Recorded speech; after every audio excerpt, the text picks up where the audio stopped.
तेरे डमरों की धुन सुन के मैं काशी नगरी आई हूँ। तेरे डमरों की धुन सुन के मैं काशी नगरी आई हूँ।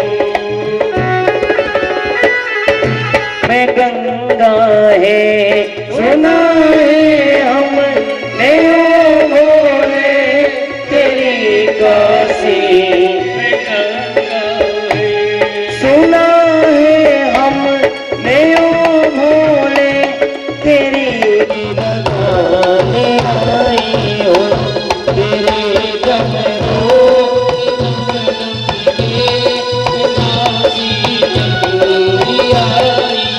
और जितने लोग काशी नगरी आए हैं भोले बाबा की नगरी नगर बन गया, दोनों हाथ उठा के भोलेनाथ के दरबार में तेरे डमरों की धुन सुन के मैं काशी नगरी आई हूँ। तेरे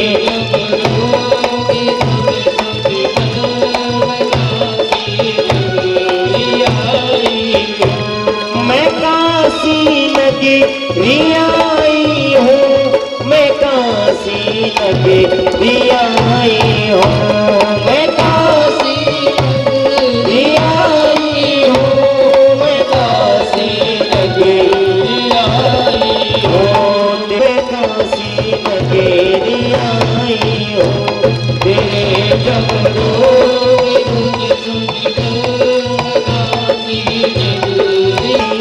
को मैं पाने मैं काशी नगरी आई हूँ। तेरे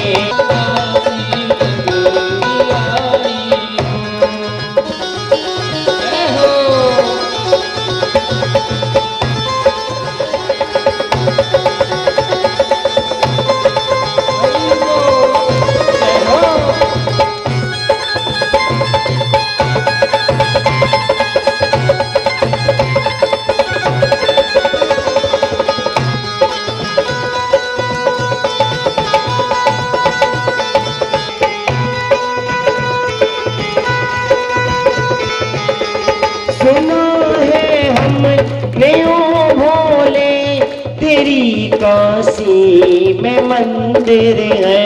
सुना है हमने ओ भोले तेरी काशी में मंदिर है। सुना है हमने ओ भोले तेरे डमरों के धुन सुन के मैं काशी नगरी आई हूँ। तेरे डमरों की धुन मैं काशी नगरी आई हूँ। मैं काशी नगरी आई हूँ। मैं काशी नगरी आई हूँ। मैं काशी नगरी आई हूँ। पार्वती माता की जय। वाकई काशी नगरी ऐसी है जो मुक्ति दे देती है। आज भी वहाँ कोई जैसे शमशान में लाश जो होती है, किसी जो भी मतलब मरता है वहाँ मुक्ति उसको मिल जाती है। भगवान शिव स्वयं उसके कान में मंत्र देते हैं और उसका कान लास्ट के समय अंतिम समय मुड़ जाता है, क्योंकि माँ पार्वती ने कहा था कि प्रभु मुझे कैसे विश्वास होगा कि आप मुक्ति देते हो। तो भगवान शिव ने तब से मतलब उसकी कहते हैं कि जब कान में मंत्र देते हैं तो बोले मुड़ जाएगा वो कान, इस तरह से पहचाने। तो कितने वहाँ पे लाशें वगैरह मतलब जलती रहती हैं, क्योंकि मुक्ति वहाँ पर ही है ना, मुक्ति के लिए इस तरह से। तो भगवान शिव काशी तो बहुत भाग्य से मिलता है, बहुत मुश्किल ही, हर कोई नहीं जा पाता। और अन्नपूर्णा माँ वहाँ साक्षात रूप से अन्नपूर्णा माता है। तो काशी का तो जितना भी इसी विषय पर अगर चर्चा करें तो मतलब 2-3 घंटे तो ही निकल जाएंगे।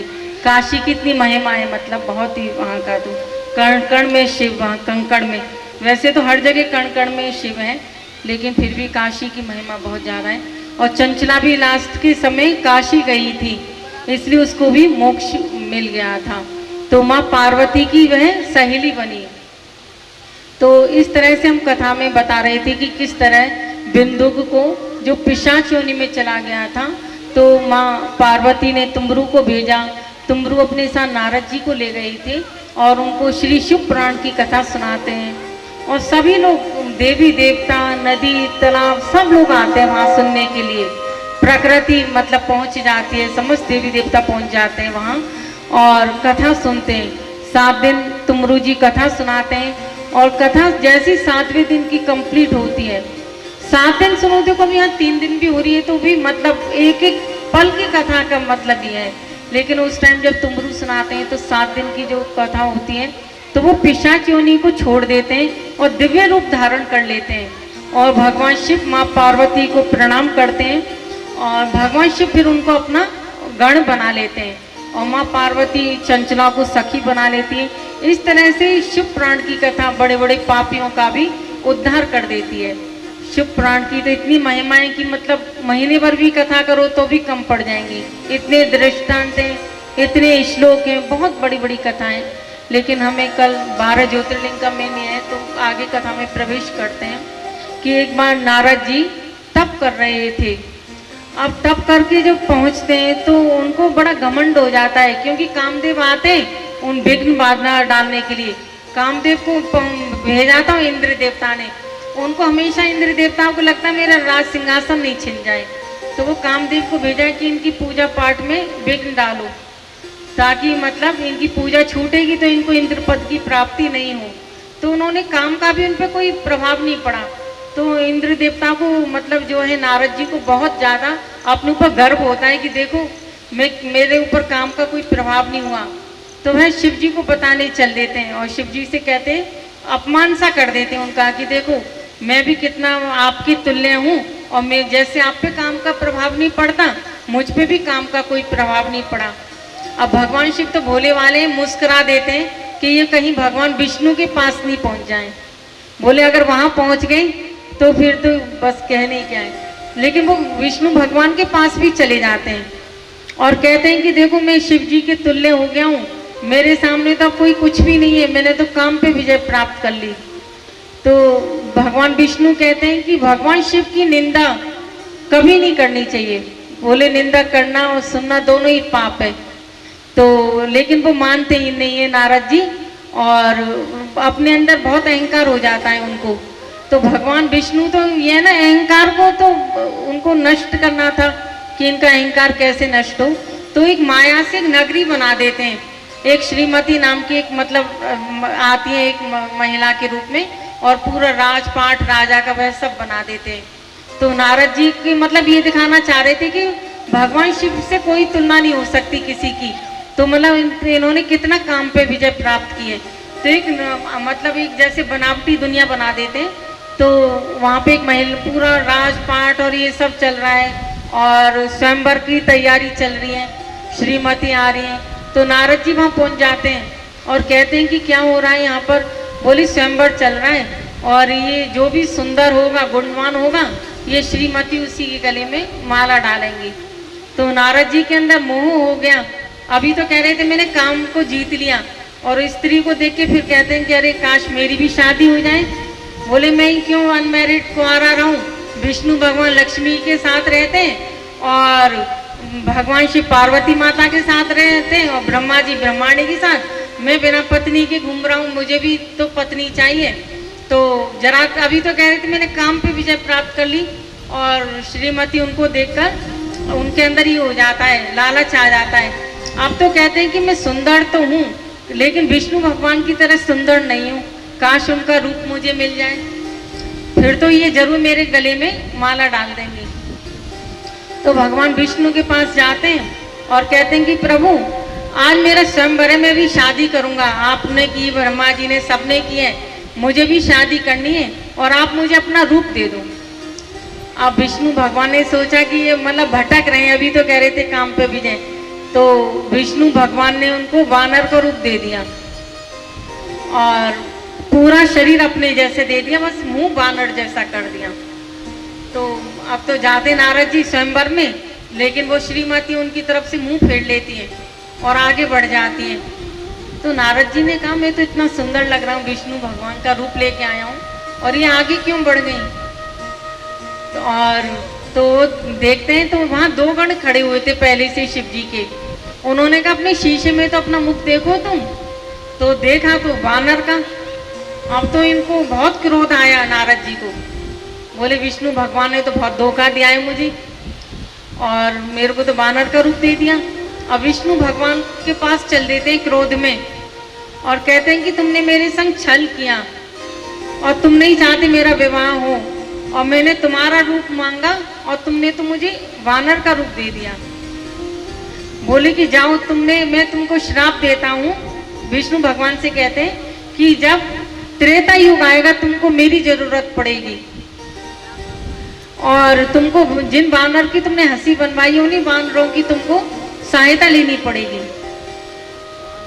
और तो विष्णु भगवान तो मुस्कुरा देते हैं, क्योंकि भगवान को तो पता है आगे क्या लीला होनी है।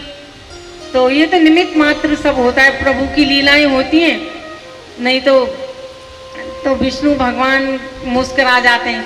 तो नारद जी को बाद में बहुत पश्चाताप होता है कि मैंने क्यों भगवान को, जब उनका ये अहंकार चूर होता है तो बहुत दुख भी होता है कि मैंने क्यों श्राप दिया। तो विष्णु भगवान कहते हैं कोई बात नहीं, तो सब लीलाएं मेरी। तो त्रेता युग में देखो, जब भगवान राम के रूप में आए थे तो वानरों की सहायता लेनी पड़ी थी भगवान को। तो इस तरह से नारद जी का भी फिर मोह भंग हो गया। तो फिर आगे कथा आती है कि एक बार एक चोर था, भगवान शिव के मंदिर में पहुंचा चोरी करने के लिए। तो अब उसको वहां कुछ नहीं मिला, अंधेरा हो रहा था बहुत।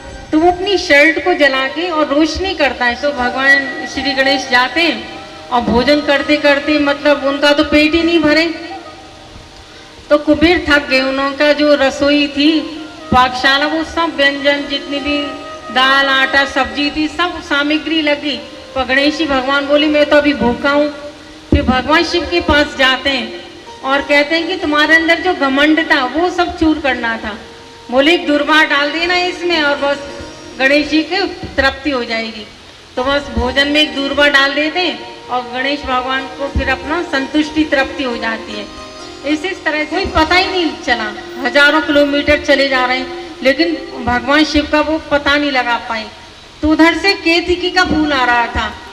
तो ब्रह्मा जी कहते हैं केतकी के फूल से कि बस तुम्हें थोड़ा सा झूठ बोलना पड़ेगा और कह देना कि हाँ पता लगा लिया कि भगवान शिव का देख लिया, मतलब कहाँ से शुरुआत हुई है। तो केतकी कहती है केतकी का फूल के मुझे क्या फायदा होगा इससे झूठ बोलने से, जब झूठ बोलेंगे कुछ प्रॉफिट भी तो होना चाहिए। ब्लैकमेल करने किया उसने केतकी का फूल जो है। ब्रह्मा जी बोले कि सब देवी देवताओं पे तुम चढ़ाई जाओगी, तुमको ये पुण्य मिलेगा। फिर थोड़ी आगे जाके गाय मिलती है, गाय से भी कहते हैं कि तुम भी झूठ बोल देना। गौ माता कहती है लेकिन मुझे फायदा क्या होगा झूठ बोलने से, कुछ मेरा फायदा तो हो तो मैं झूठ बोलूं। तो कहते हैं कि तुमको जो पहली रोटी होती है वो गाय को दी जाएगी।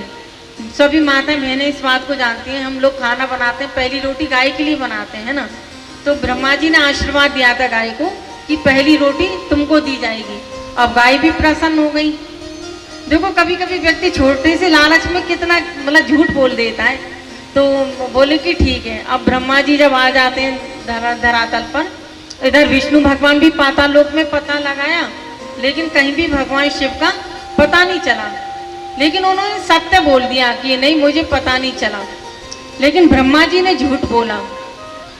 तो तभी वहां पे एक ज्योतिर्लिंग प्रकट हो जाता है, अग्नि स्तंभ प्रकट हो जाता है, विशाल रूप, भगवान शिव प्रकट हो जाते हैं अग्नि के रूप में, मतलब स्तंभ के रूप में विशाल। और भगवान शिव को इतना क्रोध आता है कि वो अपने नाखून को तोड़ते हैं और काल भैरव उत्पन्न होता है। कहते हैं ब्रह्मा जी के 5 मुख के इनका एक मुख काट दो। तो वो जो काल भैरव है ब्रह्मा जी के 5वां मुख जिससे झूठ बोला था वो काट दिया, क्योंकि इससे पहले केतकी से और उससे भी गवाही दिलवाते हैं, वो भी झूठ बोल देते हैं। तो भगवान शिव इसलिए कहते हैं कि केतकी से कहते हैं कि तुमको जरा से लालच में तुम आ गई थी कि सब देवी देवताओं पर चढ़ाया जाएगा, लेकिन मैं तुमको श्राप देता हूँ तुम मुझ पे कभी नहीं चढ़ाई जाओगी। इसलिए देखो केतकी का फूल भगवान शिव पे नहीं चढ़ता। जो लोग केतकी का फूल चढ़ा देते हैं उसके जीवन भर के पुण्य नष्ट हो जाते हैं। इसलिए हमेशा ध्यान रखना केतकी का फूल भगवान शिव पे नहीं चढ़ता, और सब देवी देवताओं पे चढ़ा सकते हैं। और गाय से कहा कि तुम जरा से लालच में आ गई कि पहली रोटी मिलेगी। बोले पहली रोटी तो तुमको मिलेगी लेकिन तुमको चलो, लेकिन तुमने अपने मुंह से झूठ बोला है। तो कोई भी गौदान करेगा मुंह से तुम्हारा पूजन नहीं करेगा, पूंछ पकड़ के पूजन करेगा। इसलिए कभी भी गौदान किया जाता है पूंछ से किया जाता है, पूंछ पकड़ के, मुख से नहीं किया जाता। क्योंकि गाय ने जिस मुख से झूठ बोला था उसको श्राप दिया, बोले रोटी तो तुमको मिल जाएगी, तुम रोटी के लालच में आ गई थी, रोटी तो तुमको पहली मिलेगी। तो इस तरह गाय की मतलब ऐसे पूंछ पकड़ के ये रहता है। वैसे तो गौ माता पूजन है, गाय की पूजा करनी चाहिए, वो तो समय की बात थी, उन्होंने पश्चाताप किया। वैसे तो गौ माता के अंदर समस्त देवी देवता गाय माता के अंदर विराजमान है ना। एक बार सभी देवी देवताओं ने सोचा कि सबसे पवित्र क्या है, तो सब गौ माता के अंदर समाहित हुए। लेकिन लक्ष्मी माता को लगा कि अरे मैं क्यों जाऊं, मतलब गौ माता में, मैं तो अपने आप में श्रेष्ठ हूँ। लेकिन बाद में उन्होंने देखा ब्रह्मा विष्णु महेश सभी देवी देवता तो गौ माता में गए हैं, तो बाद में लक्ष्मी माता भी आती हैं। तो गौ माता कहती है अब तो मेरा वही, अब तो कुछ जगह भी नहीं है जरा भी, बोली वह गोबर है, गोबर में तुम रह सकती हो। तो इसलिए गाय के गोबर में लक्ष्मी माता का निवास बताया गया है। पहले भी वो माताएं बहुत थोड़ा सा गोबर लेके गाय का घर के आगे लेप करती थी। इससे क्या है, एक तो बुरी बाधाएं नहीं आती है ना, कभी कभी नकारात्मक शक्तियां आ जाती हैं, घर में परेशानी आ जाती है। हो क्या जाने कोई क्या जाने, क्या जाने कोई क्या जाने। कितने लोगों की प्रीत लगी, जरा दोनों हाथ रख के बताइए। लगी तो ऐसे हाथ बांध करके नहीं बैठना, भोलेनाथ के दरबार में मेरी लगी भोले संग प्रीत ये दुनिया क्या जाने, मेरी लगी भोले संग प्रीत ये दुनिया क्या जाने, मेरी लगी भोले संग प्रीत ये दुनिया क्या जाने, मेरी लगी संग भोले प्रीत ये दुनिया क्या जाने। अरे क्या जाने कोई क्या जाने, क्या जाने कोई क्या जाने, क्या जाने कोई क्या जाने, क्या जाने कोई क्या जाने। मेरी लगी मेरी लगी मेरी लगी भोले संग प्रीत ये दुनिया क्या जाने, मेरी लगी भोले संग प्रीत ये दुनिया क्या जाने। अरे क्या जाने कोई क्या जाने, क्या जाने। मेरी लगी भोले संग प्रीत ये दुनिया क्या जाने, मेरी लगी भोले संग प्रीत ये दुनिया क्या जाने।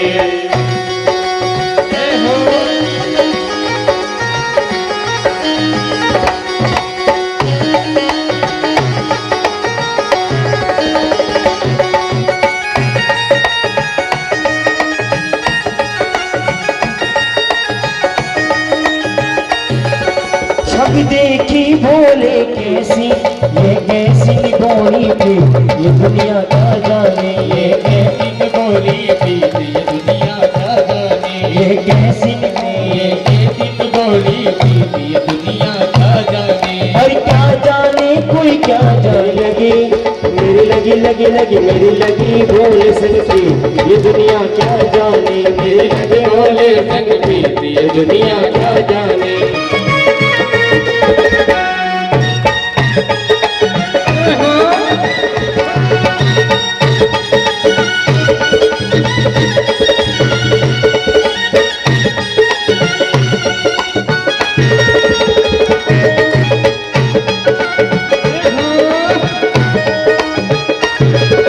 भोले की सुंदर सूरतियाँ, भोले की सुंदर सूरतियाँ, मन में बस गई मोहनी मूर्तियाँ, मन में बस गई मोहन मूर्तियाँ। अरे भोले की सुंदर सूरतियाँ, भोले की बोल चुनरिया, जब से ओली बोल चुनरिया। लोग कहे मैं तो वही बाबरिया, लोग कहे मैं तो वही बाबरिया।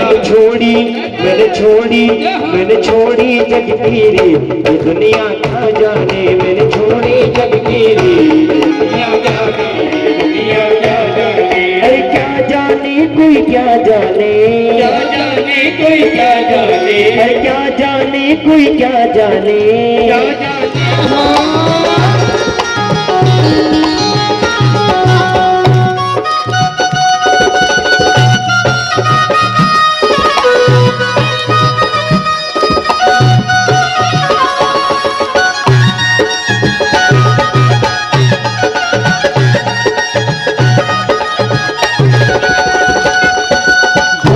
डमरू ऐसा बजाया, भोले ने डमरू ऐसा बजाया, भोले ने डमरू ऐसा बजाया, भोले ने डमरू ऐसा बजाया, तन मन मेरा सब हर्षाया, मन मेरा सब हर्षाया। फिर बाज उठा संगीत ये दुनिया क्या जाने, फिर बाज उठा संगीत ये दुनिया क्या जाने, मेरी लगी बोले संगीत ये दुनिया क्या जाने, मेरी लगी बोले संगीत क्या जाने, क्या जाने कोई क्या जाने, अरे क्या जाने कोई क्या जाने, क्या जाने कोई क्या जाने। मेरी लगी लगी लगी लगी लगी लगी लगी, मेरी लगी लगी लगी लगी लगी लगी लगी, मेरी लगी बोल सकती ये दुनिया क्या जाने, मेरी लगी बोले सकती ये दुनिया क्या जाने।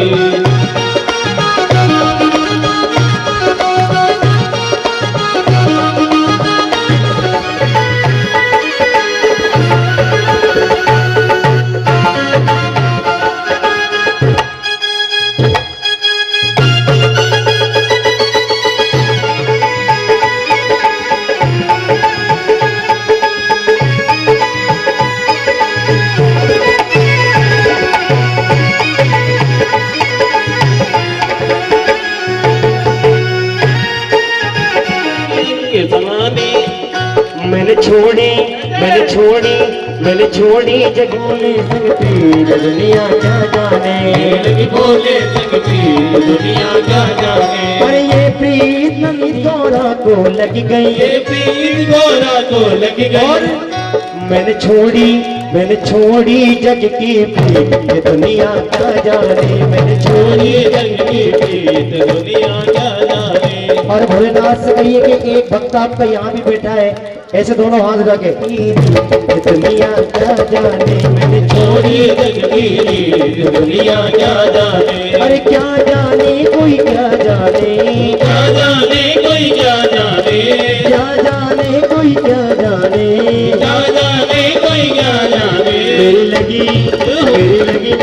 मेरी लगी बोल सकती ये दुनिया क्या जाने, मेरी लगी बोल सकती ये दुनिया क्या जाने। मेरी लगी बोल सकती ये दुनिया क्या जाने। तो सब कुछ मिलेगा, संसार के लोगों से करोगे सिर्फ दिल टूटेगा, है ना। इसलिए कहते हैं देखो जब शिवलिंग प्रकट हुआ, अभी हम जैसे बता रहे थे, जो अग्नि स्तंभ प्रकट हुआ वही शिवलिंग थे। और माँ पार्वती जो शिवलिंग का जो ये रहता ना, जो माँ पार्वती ने अपने हाथों में लिया, इसलिए माँ पार्वती की जो हस्त कमल है उनमें शिवलिंग में सीधी। तो इसलिए भगवान शिव का मंदिर का नियम बनाना चाहिए, क्योंकि भगवान से प्रीति करके ही मजबूती आती है। नहीं तो जीवन में कितना भी सुख समृद्धि हो, सुख साधन हो, बाहरी रूप से हम मजबूत बन सकते हैं, लेकिन दिल और मन जो होता है वो भगवान की भक्ति से ही मजबूत होता है।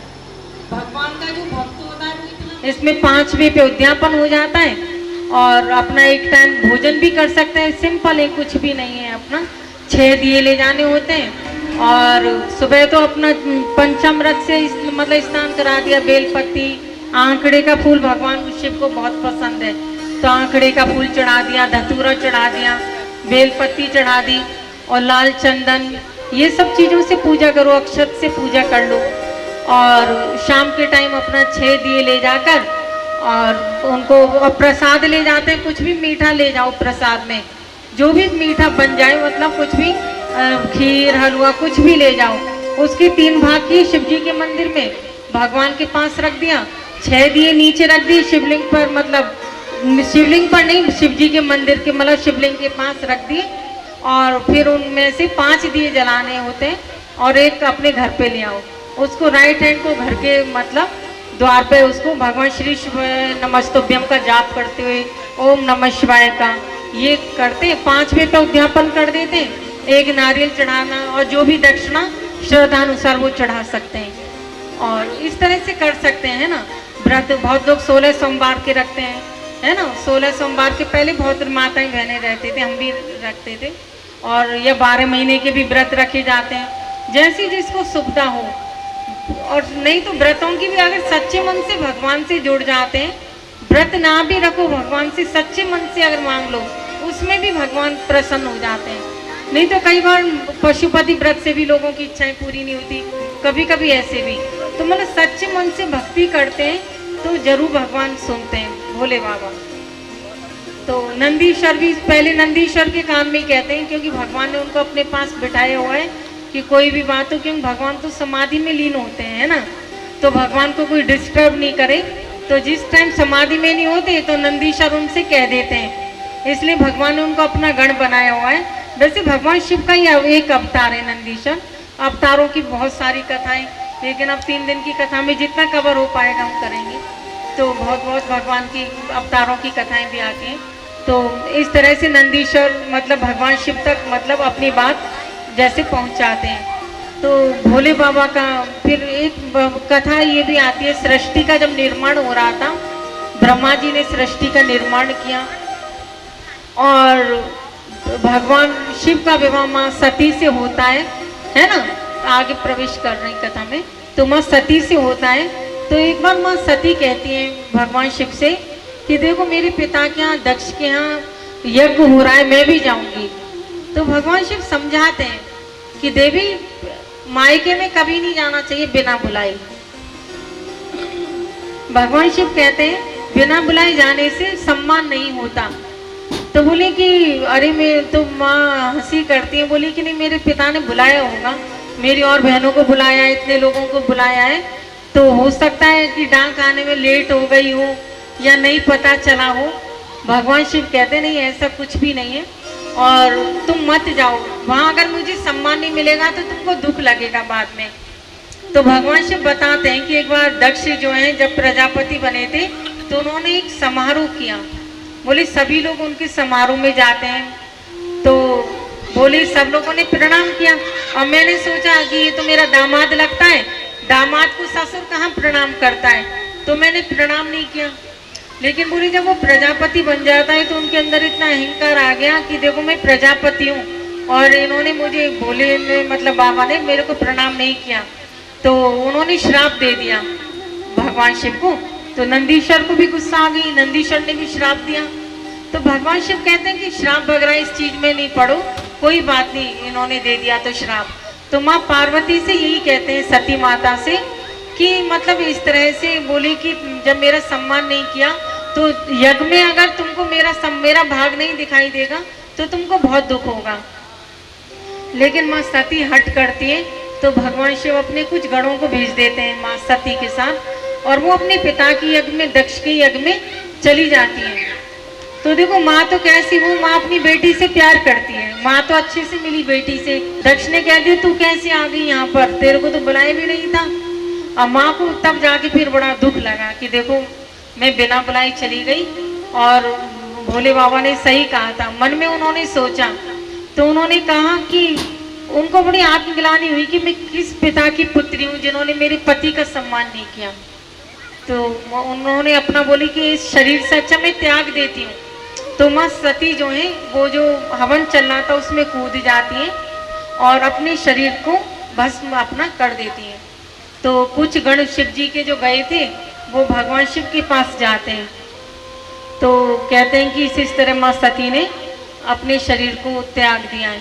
और सुन के भगवान शिव को बहुत क्रोध आता है कि फिर वो अपनी जटा से एक बाल जमीन पर डालते हैं और वीरभद्र को प्रकट करते हैं। वीरभद्र प्रकट होता है, भगवान शिव की तरह ही दिखता है वो, थोड़ा थोड़ा शक्ल। तो वीरभद्र को भेजते, वो जाता है और सब विध्वंस कर देता है। जो पूछा था वो दांत फाड़ के हंस रहा था, माँ की हंसी बना रहा था, उसके दांतों को तोड़ देते हैं। जिसने जिस तरह से माँ का मजाक बनाया उसको वैसे ही परिणाम देते हैं। और फिर भगवान शिव भी आ जाते हैं और फिर उसका दक्ष का जो सिर होता है उसको काट देते हैं, हवन में स्वाहा हो जाता है, उसकी जगह बकरे का लगा देते हैं। अब तो उसके जो अहंकार का सिर कट जाता है दक्ष का, तो उसको बड़ा पश्चाताप होता है कि मैंने क्यों भोले बाबा से बैर किया, सद्बुद्धि आ जाती है। फिर वो भगवान शिव की मतलब बकरा जैसे बोलता है बम ऐसे करके, तो स्तुति करता है, तो बम बम ऐसे आवाज आती है। तो तब से भगवान शिव को प्रसन्न कर, भोले बाबा को हंसी आ जाती है, इसलिए भगवान शिव को तब से बम बम भोले के मतलब नाम से करते हैं, क्योंकि भोले बाबा प्रसन्न हो जाते हैं। क्योंकि दक्ष ने जब बकरे का मुंह लगाया था, भगवान शिव की स्तुति की बकरे के मुख से, तो भोले बाबा को हंसी आ गई, प्रसन्न हुए बाबा। तो तब से भगवान शिव की स्तुति होती है, बम बम भोलेनाथ, इस तरह से। तो सब फिर देवी देवता सब लोग माफ़ी मांगते हैं और भगवान शिव से कहते हैं कि किस तरह से अब यज्ञ को पूर्ण करो। तो भोले बाबा तो बहुत जल्दी प्रसन्न भी हो जाते हैं, तो उन्होंने फिर यज्ञ को पूर्ण किया, यज्ञ पूर्ण हो गया। और लेकिन भोले बाबा फिर समाधि में चले जाते हैं, बहुत दुखी होते हैं, परेशान होते हैं। और माँ सती के शरीर को, पहले तो लाश को, मतलब जो शव होता है उसको ले लेके घूमते हैं, पहले तो बहुत विकराल रूप धारण कर लेते हैं। तो विष्णु भगवान ने देखा कि भाई इतने परेशान हो रहे हैं, अब इनसे कैसे माँ को इस तरह से अलग किया जाए, तो ये शव को लेके घूम रहे हैं। तो वो मतलब उनके टुकड़े कर देते हैं, 51 टुकड़े कर देते हैं। तो माँ की जो जहाँ जहाँ मतलब गिरा था जो अंग, वहाँ तीर्थ स्थल बन जाते मैया के 51। वैसे तो 52 है, पर एक पाकिस्तान में गिरा था, हिंगलाज मैया जो है वो हमारी मतलब देवी माता का है। तो लेकिन अब मतलब ये है कि वहाँ तो जाना संभव नहीं है, तो लोग इसलिए 51 शक्तिपीठ कह देते हैं। तो इस तरह से माँ के फिर भगवान वियोग से इस तरह से अलग होते हैं, फिर समाधि में चले जाते हैं। इस तरह से आगे फिर कथा का वर्णन आता है। थोड़ी देर कीर्तन करें, फिर आगे प्रवेश करेंगे। तो श्री शिवाय नमस्तुभ्यम का ही कर लेते हैं, क्योंकि ये शिव पुराण का बहुत प्यारा मंत्र है, जितना जाप हो जाए इतने लोगों में कई गुना ध्वनि जाएगी। तो श्री शिवाय नमस्तुभ्यम, श्री शिवाय नमस्तुभ्यम, श्री शिवाय नमस्तुभ्यम, श्री शिवाय नमस्तुभ्यम, श्री शिवाय नमस्तुभ्यम, श्री शिवाय नमस्तुभ्यम, श्री शिवाय नमस्तुभ्यम, श्री शिवाय नमस्तुभ्यम, श्री शिवाय नमस्तुभ्यम, श्री शिवाय नमस्तुभ्यम, श्री शिवाय नमस्तुभ्यम, श्री शिवाय नमस्तुभ्यम। पड़ेगा या फिर साइड करना पड़ेगा, है ना। तो भगवान शिव का यही दिखाता है कि जीवन में, परिवार में कोई कैसा भी व्यक्ति हो, मिलजुल के रहो। कोई ना कोई तो, अब हमारे ऐसा होता है कि हमारे खिलाफ जा रहा है परिवार का कोई व्यक्ति, तो इस तरह से यही दिखाता है, मतलब अच्छे से रहो, मतलब संतुलन करके रहो। भोले बाबा का परिवार ये दिखाता है। तो इधर हम बता रहे थे कि किस तरह मतलब वहाँ पार्वती ने जब तप किया, ध्यान साधना की, और भगवान शिव उनकी परीक्षा के लिए नारद जी को भेजते हैं। लेकिन माँ पार्वती अपनी बात पर अडिग रहती है और कहती कि नहीं, मुझे भोले बाबा से ही ब्याह करना है, और उनका रिश्ता तय हो जाता है। तो इस तरह से मतलब माँ मैना और हिमालय उनका विवाह भगवान शिव से कर देते हैं। अब देखो बारात जा रही है ना, अब भूत प्रेत सब, भोले बाबा का एक बढ़िया सा भजन होगा अभी, तो उनकी बारात में तो भूत प्रेत देखो सब जाते हैं ना। भोले बाबा जो जिसको ठुकरा देता भोले बाबा उसको अपना लेते हैं। अब भूत प्रेत ने कहा भगवान हम कहाँ जाएं, सबके लिए तो घर बना दी, हमें तो देखते ही लोग टोटके वोटके कराते हैं, तांत्रिक के पास जाते हैं, अब हम कहाँ रहें। बाबा ने कहा तुम हमारे पास आ जाओ। तो भोले बाबा ने भूत प्रेतों को अपने पास बुला लिया। अब वो बेचारे कहाँ जाएंगे, उनको भी तो जगह चाहिए। तो इसलिए अब बिच्छू बोले कि बिच्छू के भोले बाबा हम तो इतने जहरीले, अब हमें तो सब लोग ठुकरा देते हैं, हम कहाँ जाएं। भोले बाबा ने कहा तुम कुंडल बन जाओ, उनको कुंडल बना लिया अपना, है ना, नाक में लटका लिया, कानों में। भोले बाबा ऐसे सीधे साधे, कोई होगा ऐसे। और सांप बोले कि प्रभु हमें आप ही ने तो बताया है, और हम किसी के घर में जाते लोगों सपेरे को बुला लेते हैं, भगा देते हैं, अब हम कहाँ जाएं। तो भोले बाबा बोले कि तुम भी हमारे पास आ जाओ, गले में डाल लिया। तुम कहते मैं थोड़ा अलग होके चलूंगा, मेरे संग देवता जाएंगे और उनके संग भूत प्रेतों की बारात जा रही है। अब एक भजन के माध्यम से सुन के फिर आगे कथा में प्रवेश। सजी रहे भोले बाबा। कौन कौन चलेगा भोलेनाथ की बारात में? सभी चलेंगे। तो बैठ के नहीं चलना, सभी को आनंद लेते चलना है, जैसे हम अपने रिश्तेदारों की शादी में आनंद लेते हैं। क्योंकि अगर आनंद नहीं लोगे तो भोलेनाथ आज भोले बाबा तेरा ले दूल्हे में, सजी रहे भोले बाबा तेरा ले दूल्हे में, सजे रहे भोले बाबा मेरा ले दूल्हे में, निराले दूल्हे में, मत वाले दूल्हे में, निराले दूल्हे में, मत वाले दूल्हे में, निराले दूल्हे में मत वाले दूल्हे में, निराले दूल्हे में मतवाले दूल्हे में सज रहे भोले बाबा निराले दूल्हे में, सज रहे भोले बाबा निराले दूल्हे में, और सज रहे भोले बाबा निराले दूल्हे में, सज रहे भोले बाबा निराले दूल्हे में। जय हो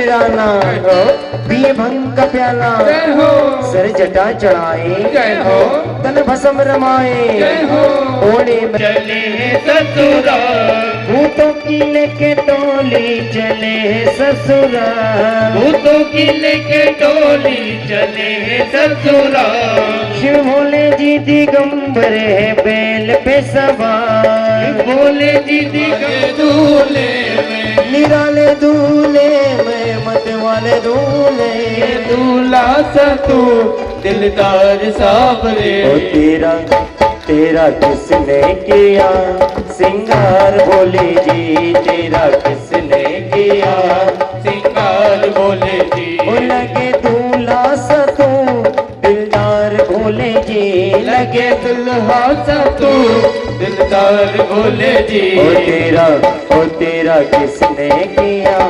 सिंगार भोले। बारात आ रही, जरा सभी अपने स्थान पे खड़े होंगे, भोलेनाथ की बारात में सम्मिलित होंगे।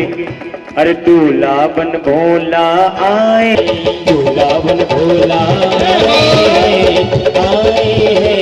मैंने बाराती लाए हैं, दूल्हा बन भोला आए हैं, बाराती लाए हैं, मैंने बाराती लाए हैं, अरे मैंने बारात लाए हैं, आए हैं, मैंने बाराती लाए हैं, दूल्हा बन भोला आए हैं, बाराती लाए हैं। आजा न लाए भोला, बाजा नाए भोला, डीजे न लाए, पेंडे न लाए भोला,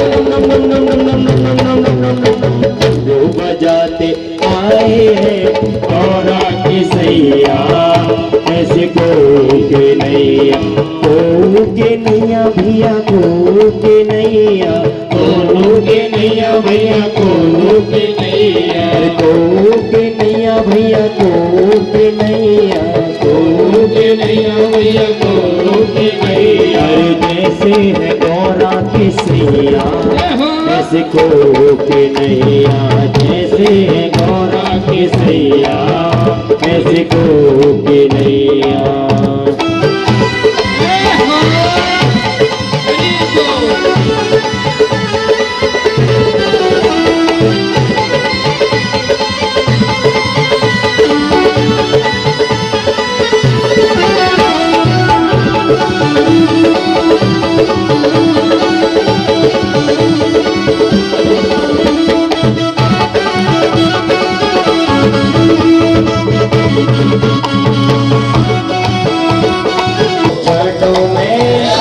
जटों में गंगा सवैया, ऐसे को के नैया, जैसे है गौरा की सैया, ऐसे को के नैया, जैसे है गौरा की सैया, ऐसे को।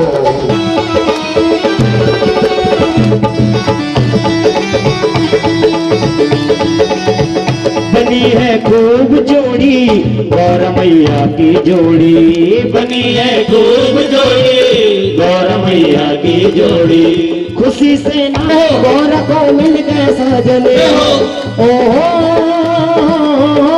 आज मुझे लगता है संग की शादी है, आज भोले की शादी है, आज भोले की शादी है। फूल के रंग में रंग गई गौरा, फूल के रंग में रंग गई गौरा, फूल के रंग में रंग गई गौरा, फूल के रंग में रंग गई गौरा, सुध बुध खो गई सारे, गौरा के मन में बस गए संग। ये शादी में बढ़िया बढ़िया व्यंजन बनवाए, 56 भोग बनवाए खूब अच्छे अच्छे।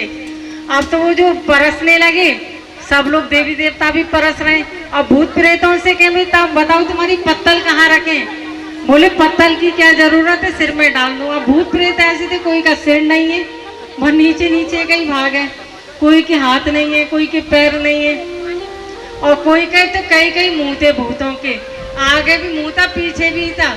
और उन्हें भैया पत्तल कहाँ लगाए, आगे लगाए पीछे लगाए? बोले आप तो भैया डाल दो, पूरे के पूरे जग ला रहे हो, सब्जी वब्जी ऐसी डाल दो दोनों तरफ ही। और वैसे जितना भी खाना था सारे भूत प्रेत ही खा गए। अब देवी देवता बोले भाई कितना खाना बन गया, ये लोग खा गए, हम क्या खाएं? फिर देवी देवताओं के लिए अलग फिर भोजन वगैरह व्यवस्था हुई, फिर उन लोगों ने भोजन किया। इस तरह भगवान शिव की बारात बहुत खूब धूमधाम से राजी खुशी शादी हो गई। माँ पार्वती भगवान शिव के पास आ गई और थोड़े दिन काशी भी, मतलब वैसे तो काशी में ही रही थी, तो भोले बाबा उनको जब होली होती है ना रंग पंचमी, तो वहाँ पे ले जाते हैं, काशी में रंग पंचमी होती है। तो इस तरह माँ भगवान शिव का ब्याह हो गया इस तरह से माँ पार्वती के साथ। अब तो एक कथा ये आती है तारकासुर की आती है कि आप देखो ये तारकासुर जो था उसने बहुत देवताओं को परेशान कर रखा था। तो भगवान शिव के पास जाते हैं, उसने ये वरदान मांगा था कि भगवान शिव का पुत्री उनको मतलब तारकासुर को मार सकता है। लेकिन भगवान शिव से अब कैसे कहें कि तुम्हारा ब्याह हो, मतलब ब्याह तो हो गया कि कैसे पुत्र संतान प्राप्ति हो। तो सब देवता लोग उनको मनाते हैं भगवान शिव को। तो भगवान शिव पार्वती माता के संयोग से कार्तिकेय जी का जन्म होता है। अग्निदेव जो होते हैं मतलब इस तरह से गंगा जी को इस तरह से संतान को दे देते हैं। 6 भागों में होते हैं पहले ये, तो 6 कृतिकाएं आती हैं, तो वो उनकी सेवा करती हैं। कार्तिकेय जी भगवान के जो बड़े पुत्र थे, विस्तार से कथाएं अभी समय का माप देते हुए हम थोड़ा जल्दी जल्दी में कथा समझा रही हूँ। तो कार्तिकेय जी का जन्म होता है, तो उनके वो 6 मुख को एक जगह जोड़ देती हैं, तो बड़े पुत्र का उनका जन्म हो जाता है। और फिर मतलब भगवान श्री गणेश की भी कथा आती है। तारकासुर के वध की हम कल कथा विस्तार से बताएंगे। फिर भगवान श्री गणेश का होता है विवाह किस तरह से। तो एक बार गणेश जी मतलब माँ पार्वती बैठी हुई थी, तो उनकी 2 सखियाँ आती हैं, विजया और जया। कहती हैं कि आप किस तरह से अकेली रहती हो और किस तरह मन नहीं लगता, भगवान शिव के तो इतने गण हैं और मन लग जाता है, तुम्हारा कोई गण नहीं है। तो माँ पार्वती एक उपटन कर रही होती है, तो उपटन को लेके वो एक पुतला सा बनाती हैं और उसमें प्राण प्रतिष्ठा करती हैं, और इस तरह से भगवान गणेश जी का जन्म हो जाता है। तो 2 पुत्र उनके हो जाते हैं। अब जब ये दोनों बड़े होते हैं, तब दोनों में ये होता है कि मेरा ब्याह पहले करा दो। गणेश जी कहते हैं मेरा करा दो। तो भगवान शिव कहते हैं कि जो भी इस योग्य होगा कि मतलब पूरी पृथ्वी की सबसे पहली परिक्रमा लगा लेगा, उसका विवाह मैं पहले करा दूंगा। अब कार्तिकेय जी के तो वाहन मोर हैं, तो मोर तो तेज उड़ते हैं, और गणेश जी के वाहन चूहा थे। और गणेश जी ने सोचा कि मैं पूरी परिक्रमा तो लगा नहीं सकता पृथ्वी की, तो उन्होंने कहा कि माता पिता के मतलब चरणों में ही सारे तीर्थ होते हैं, तो शिव पार्वती को बिठा के उनकी 7 परिक्रमा लगा लेते हैं। तो भगवान शिव प्रसन्न हो जाते हैं और गणेश जी को आशीर्वाद देते हैं। जब कार्तिकेय जी लौट के आते हैं, तब तक तो गणेश भगवान का रिद्धि सिद्धि माता के साथ विवाह भी हो जाता है। अब कार्तिकेय जी जब लौट के देखते हैं कि अरे परिक्रमा पूरी लगनी थी, इन्होंने तो माता पिता की लगा ली और मेरा विवाह पहले नहीं कराया, गणेश जी का करा दिया। तो उनसे कहा था कि पिताजी तुमने तो कहा पूरी परिक्रमा के लिए, और इन्होंने तो आपका ही मतलब दोनों का माता पिता का ही परिक्रमा लगा के इस तरह। तो भगवान शिव ने कहा था कि मतलब माता पिता के चरणों में ही सारे तीर्थ होते हैं, तो इसलिए इन्होंने हमारी परिक्रमा की। तो लेकिन माँ को तो दिल दुखता है, माँ का तो एक बच्चे अगर बच्चों के संग भेदभाव होता है, पिता तो फिर भी सहन कर लेता है ना। माता को लगता है कि पक्षपात नहीं होना चाहिए, बच्चों के साथ समान व्यवहार होना चाहिए। कभी कभी माता पिता के लाडला जो होता है ना, बच्चे थोड़ा सा ज्यादा उसके लिए कर देते हैं। तो पार्वती माता को लेकिन बुरा लगा कि कार्तिकेय जी इस तरह से, तो इसलिए उन्होंने भगवान शिव को श्राप दिया कि आज से तुम्हारी कभी पूरी परिक्रमा नहीं लगेगी, क्योंकि तुम्हारी परिक्रमा लगने से तुमने मतलब इस तरह से गणेश जी का विवाह कर दिया, प्रथम पूजा बना दिया, तो इसलिए शिव मंदिर में कभी जाते हैं तो पूरी परिक्रमा नहीं लगती, आधी परिक्रमा ही उनकी पूरी मानी जाती है। कहते हैं कि पूरी परिक्रमा कर लो तो पुण्य नष्ट होते हैं, ऐसे मतलब कहते हैं शास्त्रों में। तो पूरी परिक्रमा उनकी नहीं होती भगवान शिव की। तो इस तरह से वो कार्तिकेय जी रूठ के चले जाते हैं, श्रीशैल पर्वत पर चले जाते हैं, और गणेश भगवान अपना रिद्धि सिद्धि के साथ विवाह हो जाता है। तो उनको मनाने के लिए फिर भगवान शिव पार्वती भी जाते हैं, और मल्लिकार्जुन वहाँ पे तीर्थ बन जाता है, वहीं पे रहने लगते हैं। माँ पार्वती मल्लिका का रूप लेते हैं और भगवान शिव अर्जुन बन जाते हैं।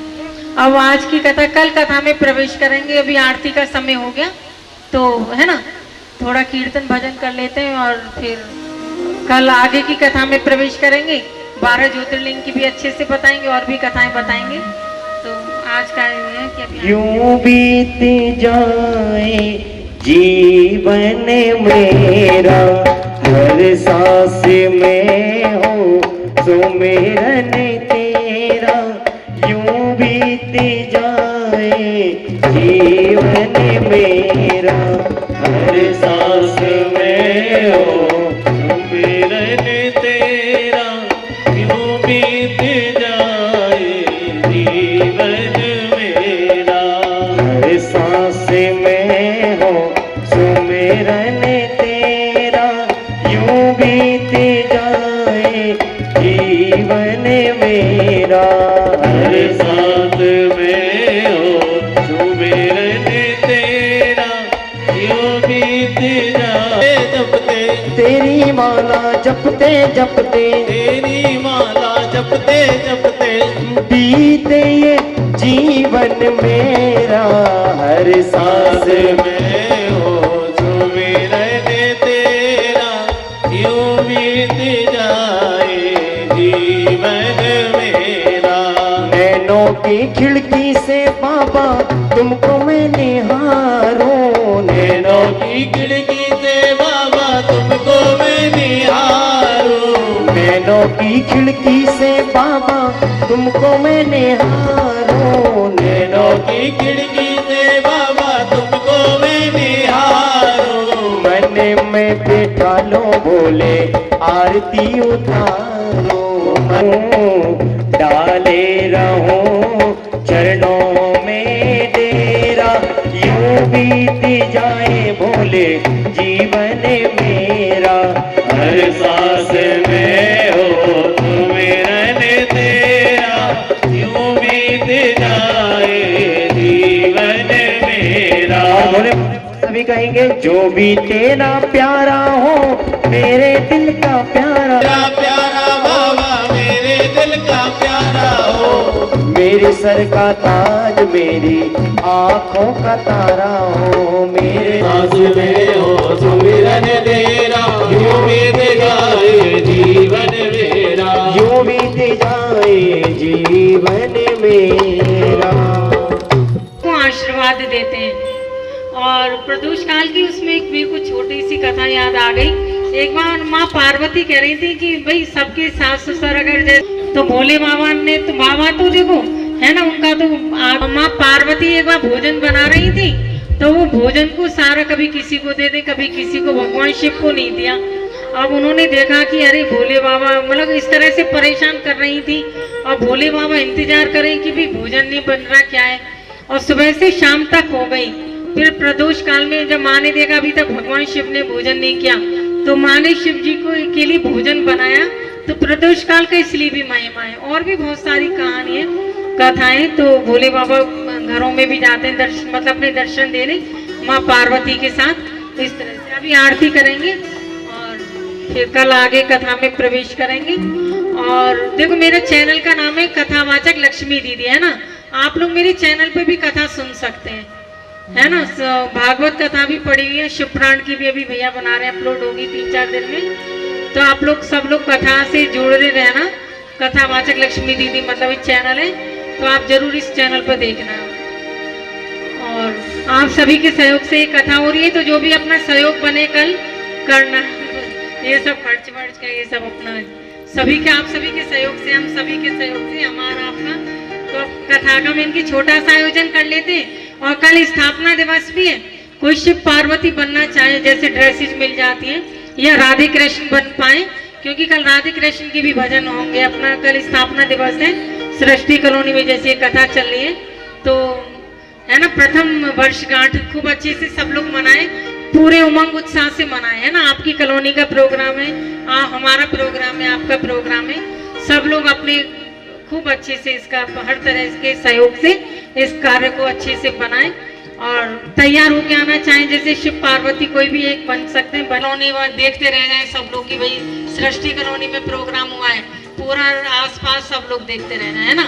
सब बड़े उमंग, प्रथम जब ये मूर्ति स्थापना हुई तो सब अपने अच्छे से आनंद। भोलेनाथ महाशिव हरे भागे धारा, ओम हरे हरे हरे महादेव, हरे ओंकारा बोले हरे शिव ओंकारा, ब्रह्मा विष्णु महादेव हरे भागीदारा, ओम हरे हरे हरे तो सदा शिव एकानन चतुरानन पंचानन राजे, बोले पंचानन राधे, हंसासन गरुणासन हंसासन गरुडासन, वृषवाहन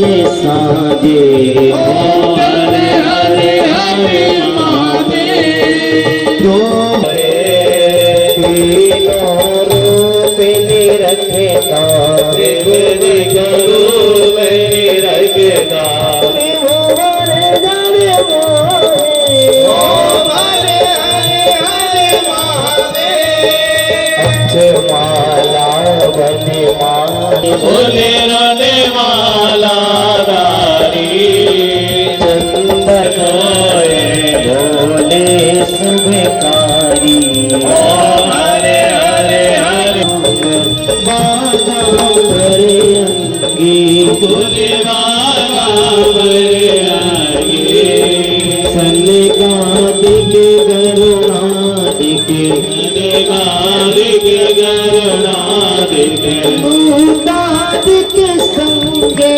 ओम हरे हरे हरे महादेव, के मादिक मंडल चक्र शोले धरता, बोले जागृत बोले धरता, जग करता जग हरता, ओम हरे हरे हरे महादेव, ब्रह्मा विष्णु सदा शिव जानते विवेका, बोले जानत अविवेका, प्रणवाक्षर के मादे, ओम अक्षर के नादे, तीनों एका, ओम हरे हरे हरे महादेव, काशी में विश्व नंदी ब्रह्मकारी, बोले नंदी ब्रह्मचारी, नित्योटे भोग लगावत, रुचि दर्शन पावत, महिमा अति भारी, ओम हरे हरे हरे महादेव, स्वामी की आरती जो कोई न गावे, बोले जो मैं सहित गावे, कहते शिवानंद स्वामी जब नारायण स्वामी, वांछित फल पावे, ओम हरे हरे हरे महादेव, कर्पूर गौरम करुणावतारम संसार सारम भुजंगयारम, सदा नमामि, गंगाय माला दुर्गाय काले कपाल माला जगदलाय, दिगंबराय दिगंबराय, नमः शिवाय नमः शिवाय, त्वमेव माता च पिता त्वमेव मनुष्यः त्वमेव, त्वमेव वेदा भगवान् त्वमेव, त्वमेव सर्वं वन्देव देवा, गुरुर्ब्रह्मा गुरुर्विष्णु गुरुर्देवो महेश्वराय, गुरुर्साक्षात् परब्रह्म तस्मै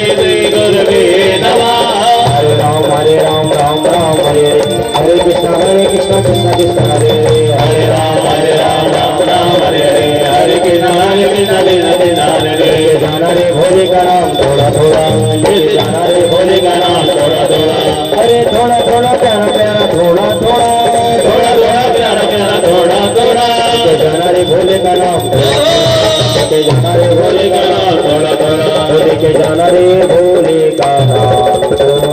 नमस्ते चतुष्पाणी गृहीत्वा ओम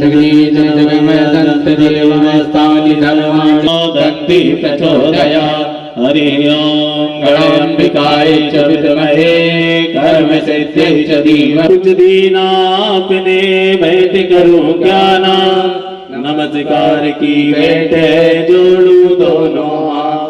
मेरा मुझ में कुछ नहीं, जो कुछ है सब तो तेरा, तुझको सौंपता प्रभु क्या लागे है मोह। नाना सुगंधि पुष्पाणि यदा कालोद्भवानि च पुष्पाञ्जलिर्मया दत्ता ग्रहणं परमेश्वरा।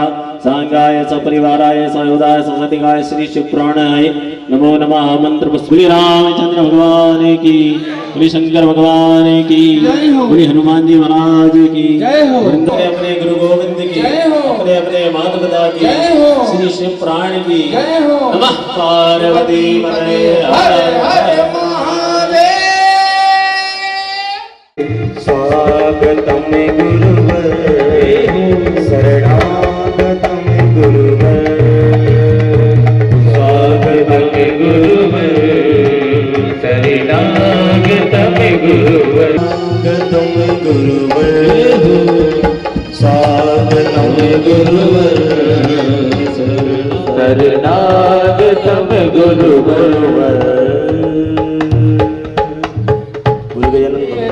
कानन कुंडल कुंजित केता, हाथ वज्र और ध्वजा विराजे, कांधे मूंज जने हो साजे। शंकर सुमन केसरी नंदन, तेज प्रताप महाजगवंदन। विद्यावान गुणी अति चातुर, राम काज करवे को आतुर। प्रभु चरित श्रवे गो रसिया, राम लखन सीता मन बसिया। श्री रघुवीर हर्ष उर लाए, रघुपति कीन्ही बहुत बड़ाई। तुम प्रियव्रत समाये, सहज वदन तुम जस गावे। अस्कर श्रीपति कंठ लगावे, सनकादिक ब्रह्मांड मुनि सारा।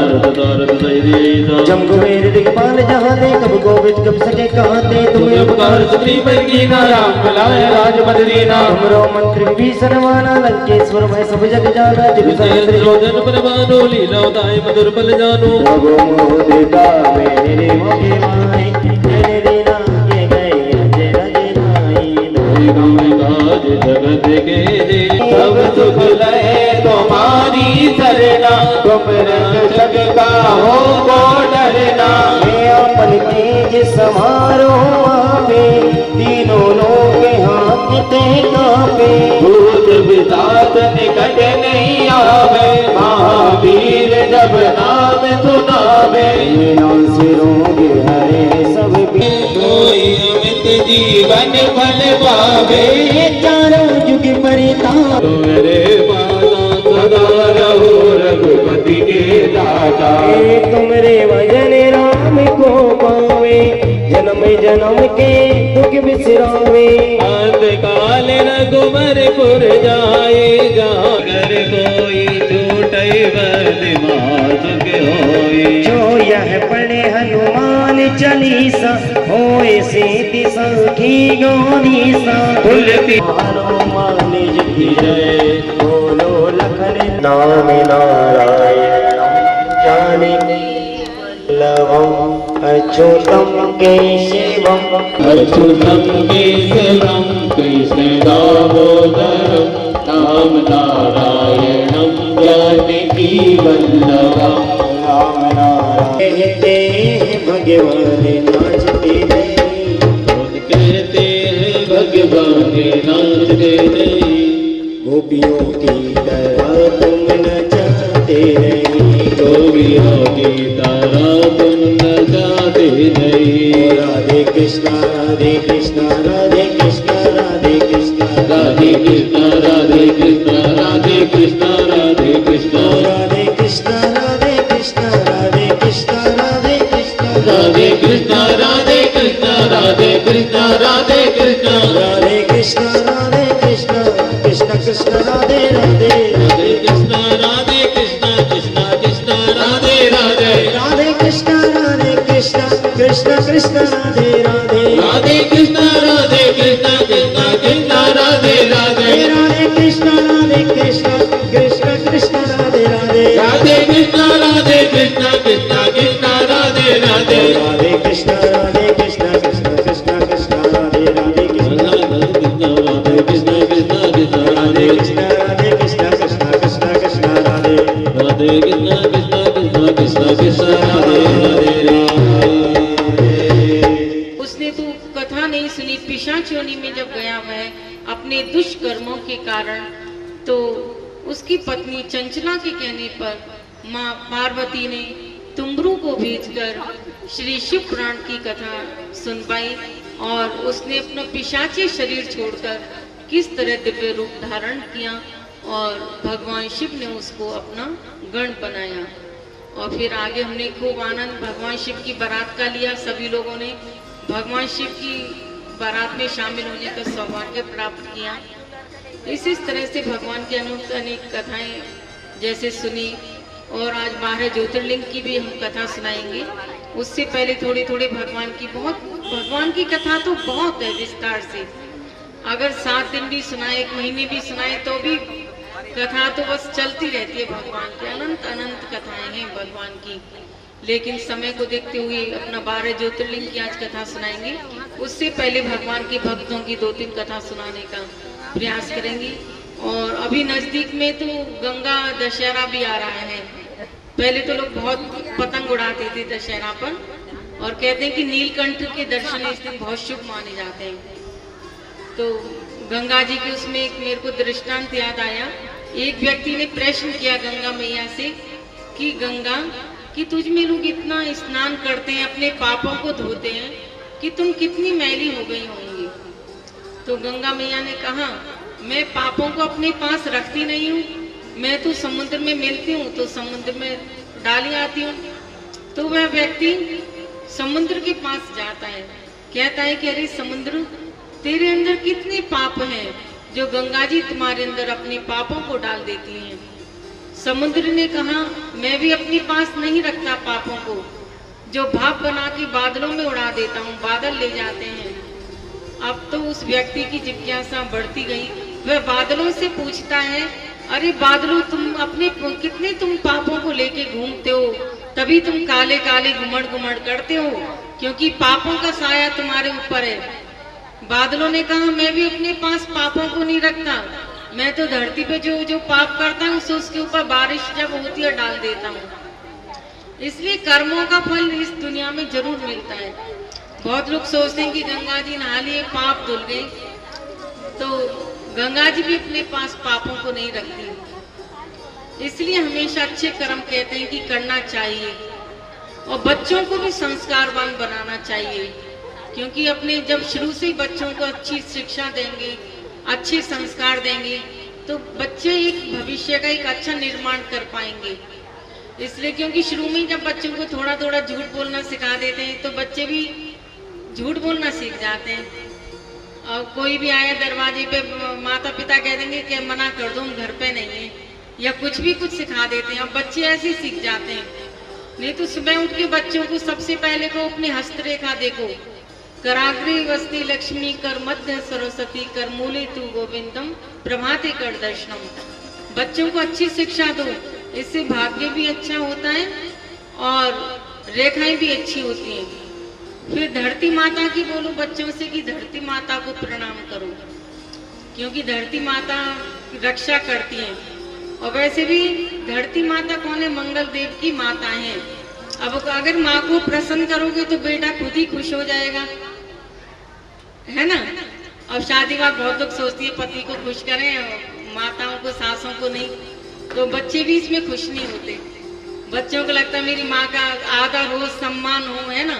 पहले बुजुर्गों को सम्मान देना चाहिए, तो फिर अपने आप पति तो अपने आप ही फिर वश में हो जाता है। पति को वश में करना है तो माँ अपना पिता की चाहते हैं बच्चे। आजकल बच्चे बड़े समझदार होते हैं, तो इस तरह बच्चे तो पहले भी क्या जो समझदार होते हैं पहले भी होते हैं, वो तो जो समझदार होते हैं। तो इसलिए बच्चों को अच्छे संस्कार दो कि इधर उधर थूको नहीं।